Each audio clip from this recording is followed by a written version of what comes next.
The sound of leaves crunching under my feet was the only sound for miles around. I slowly slid open the window to Mercy Hill's insane asylum and slipped in. I was surprised at how easily it was to get in, considering there were wire fences, occasional night guards, and padlocks on almost every door and window, save this one. I looked around and took the thin blue LED flashlight out of the pocket of my worn and bleached blue jeans.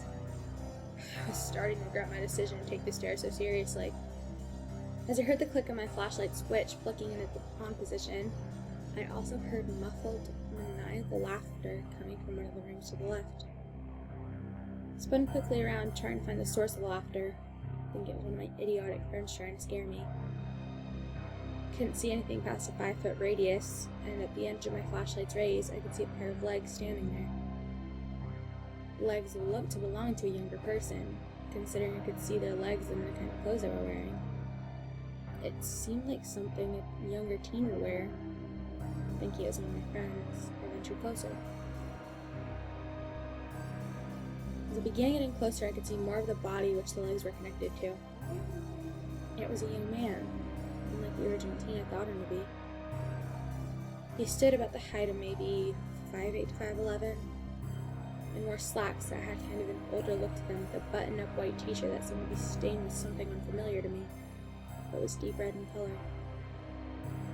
His clothes weren't what had me frozen in place, though. What had me frozen and was terrified to move was his eyes. Well, lack thereof. They were just empty black holes that had nothing but blood dripping from them. And he was missing part of his jaw. I slowly began to back away from him in fear that something might happen. As I backed up, I realized the window I had entered from was no longer there. I was trapped in this room with this thing, as it slowly advanced toward me, trapping me in the corner.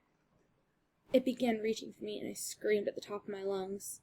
At the sound of my own scream, I sat awake in my bed, breathing heavy and sweating buckets. I looked around, realizing I was in my own room, awake. But stopped in fear as that thing from my nightmare hovered above me.